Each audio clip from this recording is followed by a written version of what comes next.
শিক্ষার্থী জনতা ও জামাত শিবিরের বিরুদ্ধে রুহুল কবির রিজভী নতুন অবস্থান নিয়েছেন। দর্শক, রুহুল কবির রিজভী শুধু তো জামাত শিবিরের বিরুদ্ধে বলেছিল এর আগে, সেটা নিয়ে মোটামুটি তোলপাড় তৈরি হয়েছিল এবং ভালো ধোলাই খেয়েছেন রুহুল কবির রিজভী।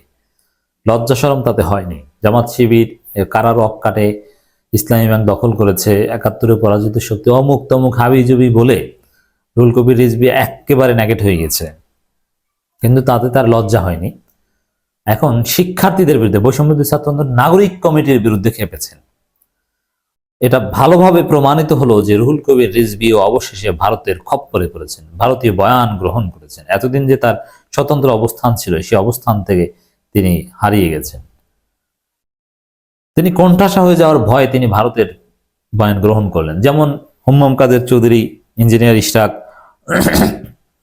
এরা কোণঠাসা হয়ে গেছেন। রুহুল কবির রিজভীও এরকম কোণঠাসা হওয়ার পথে ছিল ভারতপন্থীদের মাধ্যমে। এই জন্য তিনি ভোল পাল্টিয়ে ওই ভারতপন্থী হয়ে বিএনপিতে তার আধিপত্য ধরে রাখার চেষ্টা করছেন। সংবিধান বাতিল করলে মুক্তিযুদ্ধ ও স্বাধীনতাকে অস্বীকার করা হবে, এটা কেন বলছেন? দেখেন, মুজিববাদী ৭২ সংবিধান, যে সংবিধান ছুঁড়ে ফেলার কথা খালেদা জিয়া নিজে বলেছেন, সেই সংবিধান বাতিল করলে মুক্তিযুদ্ধ ও স্বাধীনতাকে অস্বীকার করা হবে নাকি? এর মানে এই যে বৈষম্যবিরোধী ছাত্র আন্দোলন, নাগরিক কমিটির তরুণ প্রজন্ম যে স্বাধীনতার আমাদের অভ্যুত্থান কিংবা বিপ্লবের ঘোষণাপত্র ডিক্লেয়ার করছে, প্রক্লেম করছে, এটা নাকি স্বাধীনতা বিরোধিতা, মুক্তিযুদ্ধ বিরোধিতা, মুক্তিযুদ্ধকে অস্বীকার করা। অথচ এই তরুণ প্রজন্ম, তারা মুক্তিযুদ্ধ ৭১কে ধারণ করেই ২৪-এ জীবন দিয়েছে। এমনকি তারা যে নতুন সংবিধানের কথা বলছে, ৭২ সংবিধান, এটা তো ভারতের রচিত, অতএব সেটা তো বাতিল করতেই হবে। তারা যে সংবিধানের কথা বলছে, সেখানে অবশ্যই ১৯৭১ সালের মুক্তিযুদ্ধের স্বীকৃতি থাকবে। ৭১কে সবাই ধারণ করে, ৭১ নিয়ে কোনো বিতর্ক নেই। ৭১ একটা সেটেলড ইস্যু। সে ৭১কে অস্বীকার করা হবে। এই যে ৭১কে অস্বীকার, আজকে যে ছেলেটার বয়স ১৭, ১৮ বছর, ২০ বছর, তাকে ট্যাগ দিচ্ছে যে ৭১কে অস্বীকার করার চেষ্টা করছে। আপনি চিন্তা করেছেন যে রিজভী যে একেবারেই ভারতীয় বয়ানে প্রবেশ করেছেন, এতে কোনো সন্দেহ নাই। মুজিববাদী সংবিধান বাতিল করতে চাইলে ৭১কে অস্বীকার করবে। আওয়ামী লীগের যুক্তি আর রিজভীদের এই যুক্তির মধ্যে কোনো পার্থক্য নেই। আওয়ামী লীগের ফেসিবাদের মূল হাতিয়ার ছিল এই ৭১ চেতনা ব্যবসা। যা ঘটতো যে ওরা স্বাধীনতা বিরোধী, ওরা জামাত, ওরা শিবির। এক যুক্তিতে মানুষ হত্যা বৈধ থেকে শুরু করে সবকিছু জায়েজ করেছিল হাসিনা, একটা ৭১ দিয়ে শুধু। আমরা ৭১কে ধারণ করি, কিন্তু ৭১ নামের এই ব্যবসা, ট্যাগ, চেতনাবাজি, ভারতীয় বয়ান, এটাকে ধারণ করি না। রুহুল কবির রিজভী এত মায়া, এত দরদ, এরকম কথা কিন্তু রিজভী আগে কখনো বলেননি। এই মুজিববাদী সংবিধানের প্রতি এরকম মায়া রুহুল কবির রিজভী অতীতে কখনো ছিল না। এই মুক্তিযুদ্ধ, স্বাধীনতাকে অস্বীকার করা হবে, এই ধরনের চেতনাবাজি কথা রিজভী আগে কখনো বলেনি। এখন কেন বলছেন? ওই যে বললাম যে তাকে বিএনপির মধ্যে আধিপত্য বা প্রভাব ধরে রাখতে হলে এখন ভারতপন্থী সাজতে হবে, নইলে হুম্মাম কাদের চৌধুরী আর ইশরাকের মতো সাইড লাইনে চলে যাবেন, মহাসচিব হওয়ার পদে অনেক দূরে চলে যাবেন। ভারতপন্থীরা এখন বিএনপিকে নিয়ন্ত্রণ করছে। এই জন্য দর্শক, রুহুল কবির রিজভীর এই করুণ পরিণতি।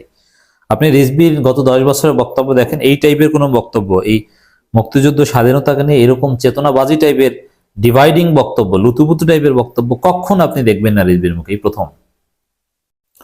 বিএনপির সিনিয়র যুগ্ম মহাসচিব অ্যাডভোকেট রুহুল কবির রিজভী বলেছেন, সংবিধান বাতিল করলে মুক্তিযুদ্ধ স্বাধীনতাকে অস্বীকার করা হবে, সংশোধন বা সংযোজন করা যেতে পারে। কেন? সংযোজন করলে অপমান হয় না? আপনার নেতা জিয়াউর রহমান পঞ্চম সংশোধনের মাধ্যমে যে ব্যাপক পরিবর্তন করেছিল, আওয়ামী লীগের দৃষ্টিতে সেটা মুক্তিযুদ্ধের চেতনা পরিপন্থী ছিল। সংবিধানের মূলনীতিতে যা ঢুকিয়েছিল জিয়াউর রহমান, এটা তো ৭২ সংবিধানে ছিল না, তাহলে এটা তো ছিল মুক্তিযুদ্ধের বিরোধিতা।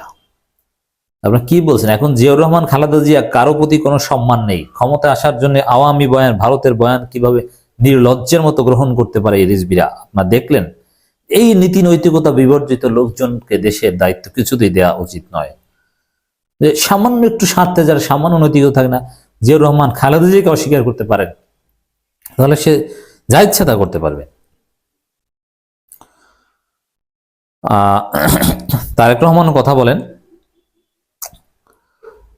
অনেক তরুণ শিক্ষার্থী দেশের সকল সংবিধান বাতিল করতে বলছে উল্লেখ করে রিজভী বলেন, এটি জাতীয় আত্মজীবনী হচ্ছে সংবিধান, যেটি সংযোজন হতে পারে, সংশোধন হতে পারে। যেখানে আওয়ামী লীগের ফ্যাসিজমের যে বৈশিষ্ট্য সেটা বাদ দেওয়া হতে পারে, কিন্তু বাতিল করা যেতে পারে না। দেশের সংবিধান বাতিল করা হলে ৭১-এর স্বাধীনতা যুদ্ধকে অস্বীকার করা হবে। আচ্ছা, বাতিল করে কি স্বাধীনতা যুদ্ধকে ভুল বলা হবে? কথা কি বলছে না? স্বাধীনতাকে তো ধারণ করা হবে, সেখানে স্বাধীনতার ঘোষণাপত্র এই সংবিধান হয়তো থাকবে। জাস্ট এই সংবিধান ভারতে বসে রচিত হয়েছিল ৭২-এই। এটা তো জিয়াউর রহমানও বলতেন, এই কারণে তো জিয়াউর রহমান পঞ্চম সংশোধনের মাধ্যমে একেবারে উল্টে দিয়েছিলেন।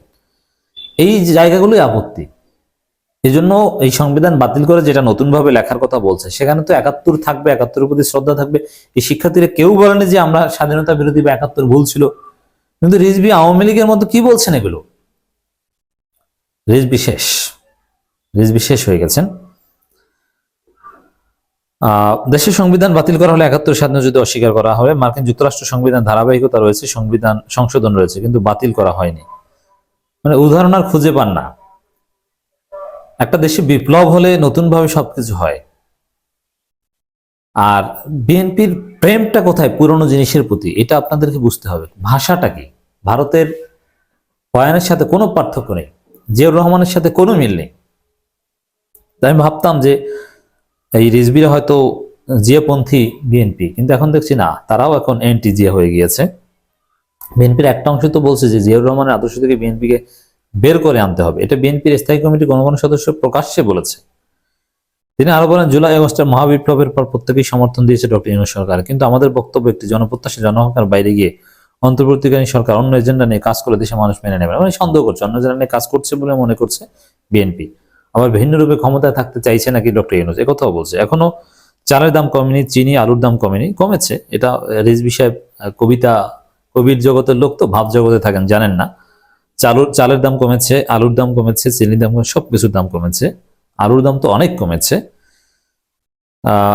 আলু আমদানি করতে হয়, এবারও যদি আলু আমদানি করতে হয় তাহলে মানুষ বলবে ডক্টর ইউনূস সাহেবের সরকারকে আমরা সমর্থন দিয়েছি, তাহলে কি লাভ হলো? বাজারে ব্রয়লার মুরগির দাম কেন বাড়ছে? বিএনপির চাঁদাবাজির কারণে বাড়ছে। আপনারা ভালো হন, কমে যাবে, যতটুকু এখনো আছে বেশি। আনুপাতিক নির্বাচন ব্যবস্থার প্রস্তাব বিরোধিতা করে বিএনপির এই নেতা বলেন, কেউ কেউ বলছে আনুপাতিক হারে নির্বাচন কেন? আনুপাতিক নির্বাচন কিসের জন্য? এটি কি তৃণমূল মানুষ বোঝে? তৃণমূল মানুষে বুঝতে হবে কে বলেছে, ভালোভাবে বোঝে। তারা সবচেয়ে ভালো বোঝে আনুপাতিক নির্বাচন। তারা বিএনপি, আওয়ামী লীগ, জামাত এইসব দল দেখে ভোট দিবে, এটা না বোঝার কি আছে? দানাই ফানাই কথা বলছেন। এই যে আনুপাতিক নির্বাচন নিয়ে রিজভীর অবস্থান, এটাও জামাত শিবির এবং শিক্ষার্থী জনতার বিরুদ্ধে অবস্থান। আর আনুপাতিক নির্বাচনের পক্ষে ডক্টর ইউনূস সরকার নিজেই। অতএব নির্বাচন আনুপাতিক হতে হবে। যেসব রাজনৈতিক দলের ভোটার সংখ্যা বেশি নয়, তারা আনুপাতিক নির্বাচন ব্যবস্থার কথা বলছে, মন্তব্য করেন। হ্যাঁ, ভোটার সংখ্যা বেশি নয়, তাদেরও যেন যতটুকু আছে ততটুকু প্রতিনিধিত্ব যেন থাকে, তাদেরকে যতটুকু মানুষ সমর্থন করে ততটুকু প্রতিনিধিত্ব যেন সংসদে থাকে, এটাই তো গণতন্ত্র। এটা আবার আপনি নেগেটিভলি বলেন কেন? এর মানে যাদের ভোটার বেশি তারাই, আর যাদের ভোটার কম তারা কিছু না, দেশটা আপনার বাপের, এটা মনে করছেন নাকি? এই যে সংখ্যালঘু বা বড় ছোট ভাগ করে ছোটদেরকে আলাদা করে দেয়, এটাই তো ফ্যাসিবাদী চিন্তা, রুল কবি রিজভীদের। এটাকে ষড়যন্ত্র বলছেন। তিনি আরো বলেন, দেশে হত্যা, ছিনতাই, ডাকাতি, ব্যাংক ডাকাতি হচ্ছে। আইজিপি তার বক্তব্য আমাদের মেজে। যাই হোক, এই হত্যা, ছিনতাই, ডাকাতি এগুলো সব বিএনপির কাজ। বিএনপি এগুলো বন্ধ করলেই হয়। তবে হ্যাঁ, সরকারকে আমরা বলবো যে বিএনপির এই সন্ত্রাসীদেরকে ধরতে হবে, অপারেশন ক্লিন হার্ট বা এই টাইপের কোনো অপারেশন চালাতে হবে, নাহলে আমাদের দেশে শান্তি আসবে না। দর্শক, আশা করি আপনাদেরকে রুহুল কবির রিজভীর নতুন রহস্য বোঝাতে পেরেছি, যে তিনি কিভাবে এবং কেন কোণঠাসা অবস্থা থেকে একটু গুরুত্ব পেতে বা বিএনপিতে তার অবস্থান ধরে রাখতে ভারতপন্থী হয়ে গিয়েছেন।